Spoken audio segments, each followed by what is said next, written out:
موسیٰ کاظم، ہائے موسیٰ کاظم، ہائے موسیٰ کاظم، ہائے موسیٰ کاظم، ہائے موسیٰ کاظم۔ ایک غریب الوطن قید میں مر گیا، ایک غریب الوطن قید میں مر گیا، ایک غریب الوطن قید میں مر گیا۔ شہادت ہے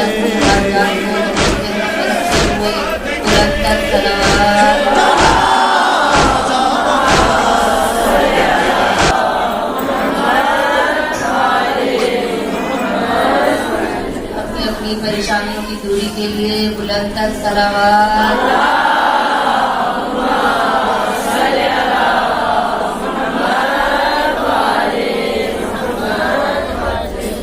اس پاک محفل میں مخدوم عالم طاہرہ زکیہ محمد بی بی کی آمد کے لیے بلند تر صلوات۔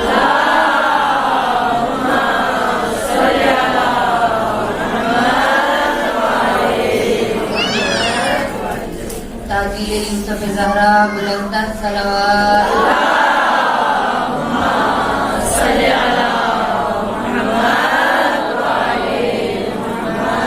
سب مل کر دعائے امام زمانہ۔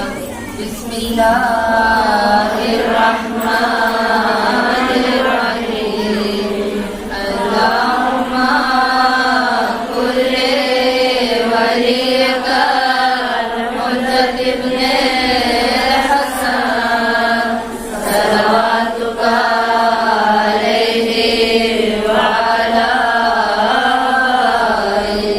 فی هذه الساعة وفي كل ساعة وليا وحافظا وقائدا وناصرا ودليلا وعينا حتى تسكنه أرضك طوعا وتمتعه فيها طويلا برحمتك يا أرحم الراحمين۔ صلوات اللهم صل على محمد وعلى محمد۔ أعوذ بالله من الشيطان الرجيم، بسم الله الرحمن الرحيم، رب اشرح لي صدري ويسر لي أمري واحلل عقدة من لساني يفقهوا قولي۔ صلوات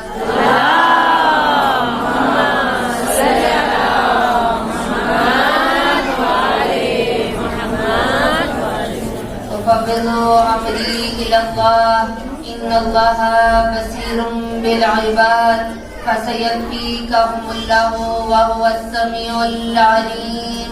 صلوات صل على محمد وعلى محمد۔ بسم الله الرحمن الرحيم، الحمد لله الذي لا يبلغ مدحته القائلون ولا يحصي نعماءه العادون ولا يعطي حقه المجتهدون، الذي ليس لصفوته حد محدود ولا نعت ممدود، فطر الخلائق بقدرته ونشر الرياح برحمته، ثم الصلاة والسلام على أشرف الأنبياء والمرسلين وخاتم النبيين أبي القاسم محمد۔ صل على محمد وآل محمد وآل الطيبين الطاهرين المعصومين المظلومين۔ أما بعد، فقد قال تبارك وتعالى في كتابه المجيد والفرقان الحميد وقوله الحق، وهو أصدق الصادقين. بسم الله الرحمن الرحيم. الذين ينفقون في سبيل الله في السراء والضراء والكاظمين الغيظ والعافين عن الناس والله يحب المحسنين. صلوات. اللهم صل على محمد وعلى محمد. اپنی اپنی حاجات کو باب الحوائج امام موسیٰ ابن جعفر کی بارگاہ میں پہنچاتے ہوئے سب میرے ساتھ مل کر یا ابوالحسن یا موسیٰ ابن جعفر ایھا الکاظم یا ابن رسول اللہ. سب مل کے بلند آواز سے جس نے بھی مجھے التماس سے دعا کہے باب الحوائج باب اللہ کے دروازے پہ آئے ہیں. ہاتھوں کو بلند کر کے اس دروازے سے آج کوئی بھی خالی نہ جائے. اس طرح سے تڑپ کر شدت کے ساتھ گریہ و زاری کے ساتھ عاجزی اور انکساری کے ساتھ اپنے اس امام کا واسطہ دیتے ہوئے خدا کی بارگاہ میں کہیں یا ابوالحسن یا موسیٰ ابن جعفر ایھا الکاظم یا ابن رسول اللہ یا حجت اللہ علی خلقہ یا سیدنا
کافی تشریف فرما ہے لیکن آواز کم ہے. جب تک آپ میرے نعرے کا جواب نہیں دیں گے میں آگے نہیں بڑھوں گی. نعرہ رسالت یا رسول اللہ، نعرہ رسالت یا رسول اللہ، نعرہ حیدری یا حیدری یا میرا بھی صدا میں پکارے نعرہ حیدری یا حیدری ہو کر بولے نعرہ حیدری یا حیدری کا مزاج لیتے ہوئے نعرہ حیدری یا حیدری جان علی نعرہ حیدری یا حیدری ایمان علی نعرہ حیدری یا حیدری. عقیدہ ہے کہ علی کا نام لینے سے ختم قرآن کا ثواب ملتا ہے. ہاتھوں کو بلند کریں کہ نجف قوالی ہماری صدا پر لبیک کہے اور کہے کہ میرے چاہنے والے مجھے پکار رہے ہیں نعرہ حیدری یا حیدری یا حیدری یا حیدری یا محمد والے محمد صلوات. اللهم صل على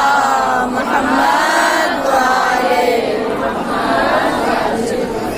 ہمیشہ کی طرح سب سے پہلے تمام تر تعریفیں تمام حمد و ثنا اس خالق کائنات کے لیے کہ جس کے قبضہ قدرت میں ہماری جانیں ہیں.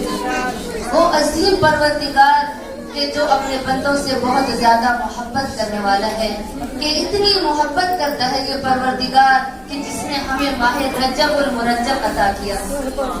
ایسا مہینہ عطا کیا کہ جس کو اللہ نے اپنا نام دے کر کہا کہ ماہ رجب میرا مہینہ ہے. کہ یہ میرا مہینہ ہے کیوں؟ کہا کہ یہ تمہارے لیے زمینہ سازی ہے تاکہ تم اپنے گناہوں کی مغفرت طلب کرو، تم مجھ سے حاجات طلب کرو. اس مہینے اللہ میزبان ہے اور ہم سب اس کے مہمان ہیں.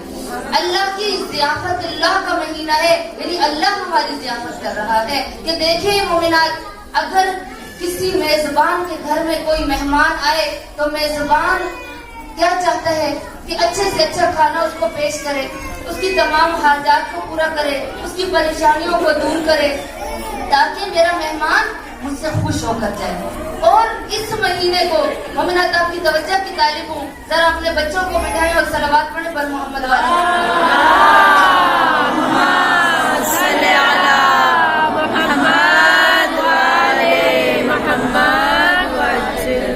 یہ باتیں اور یہ آنا جانا، یہ بچوں کا بھاگنا، تھوڑا سا ماشاءاللہ آپ تو سمجھدار ہیں اور بچپن سے ہی مجالس حسین ابن علی سنتے آئے ہیں، تو اپنے بچوں کو بٹھائیں اور یہ آوازیں آنا بند کریں۔ میں آپ کا زیادہ وقت نہیں لوں گی کیونکہ دامن وقت میں اتنی گنجائش نہیں ہے، کیونکہ میں نے کہیں اور بھی جانا ہے، تو صرف چند منٹ آپ کی لوں گی، صرف آپ کو سمجھانے کے لیے، بلکہ سمجھانا نہیں، میں تو یوں کہوں گی کہ صرف آپ کو تذکر دینے کے لیے کہ یہ اللہ کا مہینہ ہے۔ ماہ رجب اللہ کا مہینہ ہے، اللہ کا مہینہ یعنی ضیافت اللہ، یعنی اللہ کی ضیافت، یعنی اس مہینے اللہ نے آپ لوگوں کو اپنی بارگاہ میں بلایا ہے، اسی لیے کہا شہری، رجب شہری، یعنی رجب میرا مہینہ ہے۔ کیوں کہا میرا مہینہ ہے؟ پھر کہا شعبان رسول خدا کا مہینہ ہے، اور ماہ رمضان میری امت کا مہینہ ہے، یعنی میری امت اس مہینے اپنے گناہوں کی بخشش طلب کرے گی۔ اب یہ رجب کیوں اللہ نے کہا میرا مہینہ ہے؟ کہا اس مہینے استغفار کرو، پورے سال کا استغفار الگ، لیکن رجب اور شعبان اور رمضان کا استغفار الگ ہے۔ عام روٹین میں ہم کیا پڑھتے ہیں؟ استغفر اللہ ربی واتوب الیہ، لیکن رجب میں استغفار تبدیل ہو گیا۔ کہا اگر کوئی یہ استغفار پڑھے گا استغفر اللہ واسألہ التوبۃ، کہا اگر پورا ماہ رجب کا مہینہ یہ استغفار پڑھے گا تو کیا ہوگا؟ اس کے تمام گناہوں کی بخشش ہو جائے گی، تمام گناہوں کی بخشش ہو جائے گی۔ کہا ایسے ہی ایک شخص آیت اللہ تقی بہجت جو بہت ہی معروف عرفہ میں شامل ہیں، کہا ان کی خدمت میں ایک شخص آیا، کہا عالم دین سے کہا کہ میں پریشان ہوں، مجھے مشکلات نے گھیر لیا ہے، مجھے مصیبتوں نے گھیر لیا ہے، مجھے کوئی تعویذ دے دیں، کوئی وظیفہ بتائیں، کوئی ذکر بتائیں تاکہ میں ان مصیبتوں پریشانیوں سے نجات حاصل کر سکوں۔ آیت اللہ تقی بہجت نے کہا استغفار پڑھو۔ اب وہ شخص حیران ہو گیا کہ میں وظیفہ مانگ رہا ہوں، میں ان سے کوئی ذکر مانگ رہا ہوں، کوئی تعویذ مانگ رہا ہوں، استغفار کا تو مجھے پہلے ہی پتا ہے کہ استغفار پڑھنا ثواب ہے، استغفار گناہوں کی مغفرت کے لیے، بخشش کے لیے پڑھا جاتا ہے، اور مجھے آیت اللہ تقی بہجت پھر بھی استغفار دینے کا حیران ہو گیا۔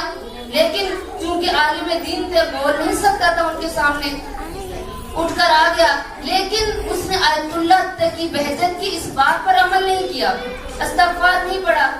کہتا ہے وہ شخص کی روایت کرتا ہے، کہا کہ اگلے دن میں گھر گیا، رات کو سو گیا، خواب میں کیا دیکھتا ہوں کہ کچھ لوگ ہیں کہ جو مجھے پہاڑ کی چوٹی سے زمین پر گرا رہے ہیں۔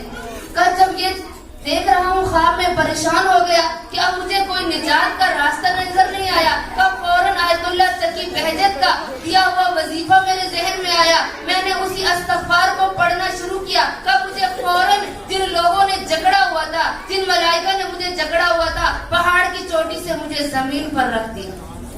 کہا استغفار کی یہ برکت ہے۔ کہا صبح میں اٹھا مسکراتا ہوا آیت اللہ تقی بہجت کی خدمت میں گیا اور کہا کہ آج رات کو میرے ساتھ یہ ہوا ہے۔ تو کہا تقی بہجت مسکرائے اور مسکرا کر فرماتے ہیں تم نے کیا سمجھا تھا کہ استغفار کوئی چھوٹا سا وظیفہ ہے؟ کیا تم نے چھوٹا سا ذکر سمجھا تھا؟ استغفار کو استغفار باعث رحمت ہے۔ ہم سمجھتے ہیں کہ استغفار صرف گناہوں کی نجات کے لیے ہے، نہیں عزیزان محترم، استغفار تمام پریشانیوں کی نجات کے لیے اللہ نے وظیفہ بتایا۔ تو اس ماہ رجب میں جتنا ہو سکے استغفار پڑھیں، اور ماہ رجب کی چند دنوں کا مہمان ہے یہ مہینہ کہ اس ماہ رجب کے شروع میں تمام معصومین کی ولادتوں کا مہینہ، پھر اس کے بعد دیکھیں کہ آج 25 رجب کس کا مہینہ، کس امام کی شہادت کا دن ہے آج، کہ جو باب الحوائج ہے، باب الحوائج ہے کہ جن کو ان کے بابا امام جعفر صادق باب اللہ کہتے تھے۔ صلی اللہ محمد وآلہ محمد۔ اللہ اکبر، اللہ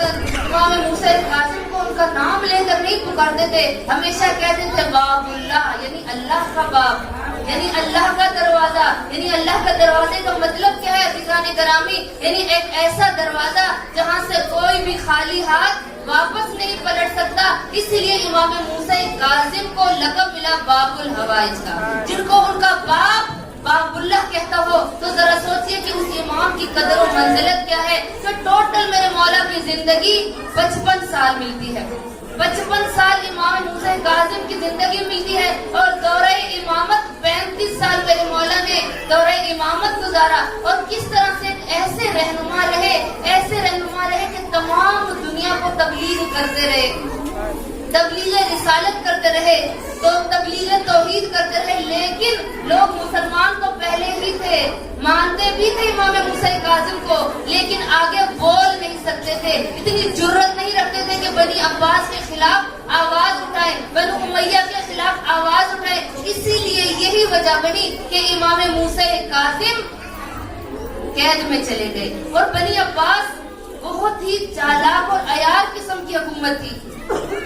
اور ہارون رشید کا دور تھا. ہارون رشید کون سا دور ہے کہ پوری تاریخ حکومت سلطانیت اٹھا کر دیکھیں کہ ہارون رشید کی حکومت وہ حکومت تھی کہ جو بڑے بڑے بادشاہوں میں اس کا نام تھا، کہ جو ایک امیر ترین حکومت سمجھی جاتی تھی. اور ہارون رشید کون تھا کہ اتنا ظالم، اتنا شفاق انسان تھا، اتنا بے رحم انسان تھا کہ اس کے دل میں سادات کے لیے کوئی محبت نہیں تھی. کوئی اہل بیت سے وہ محبت نہیں کرتا تھا. وہ تو بنو امیہ سے انہوں نے تخت کو لیا ہی اس لیے تھا کہ ہم اہل بیت کے گھرانے کو ختم کر دیں گے، جو شروع سے ہی اس چال کو چل رہے تھے. اب جب بنی عباس نے اہل بیت کی محبت لوگوں کے دلوں میں دیکھی تو اس نے یہ چال چلی کہ ہر جگہ پہ امام کو بلا کر رسوا کرنا چاہتا تھا، لیکن جو اللہ کے نمائندے ہو ان کو کوئی رسوا نہیں کر سکتا. کیوں؟ کیونکہ اللہ نے قرآن میں وعدہ کیا ہے وَتُعِزُّ مَن تَشَاءُ وَتُذِلُّ مَن تَشَاءُ.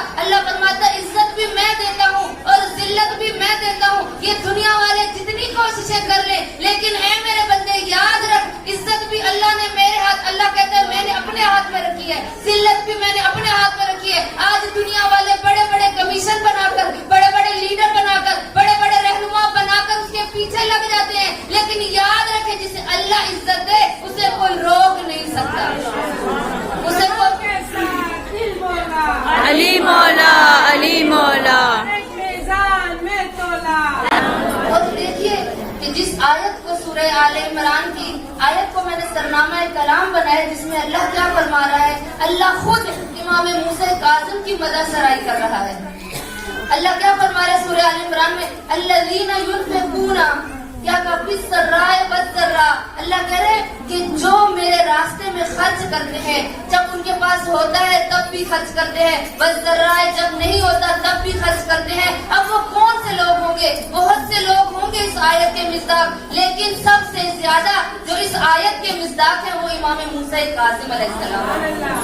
ایک ایسے امام، یہ اہل بیت کا گھرانہ ہے ہی ایسا گھرانہ کہ جب ان کے پاس ہو تب بھی عطا کرتے ہیں، جب نہ ہو تب بھی کوئی سائل ان کے دروازے سے خالی ہاتھ نہیں جاتا. کہ امام موسیٰ کاظم کی جد امجد فاطمہ الزہرا کا ہی واقعہ ہمیں ملتا ہے کہ 3 دن گھر میں فاقہ تھا، لیکن سائل دروازے پر آیا. گھر والوں نے اہل بیت نے روزے رکھے ہوئے تھے، لیکن سائل دروازے پر آیا اور کہا کہ میں یتیم ہوں، اور کہا کہ کبھی کہا مسکین ہوں، اور کبھی کہا کہ آپ کے در کا فقیر ہوں، مجھے کچھ عطا کر دیں. اب اہل بیت کے گھرانے نے روزے رکھے ہوئے تھے، گھر میں 3 دن سے فاقہ تھا، لیکن جب سائل دروازے سے آیا تو اسے خالی ہاتھ نہیں بھیجا. تو یاد رکھیے گا مومنات، دینے کا تعلق جذبے سے ہوتا ہے. اس سے تعلق نہیں ہے کہ ہمارے پاس ہوگا تو تب ہم عطا کریں گے.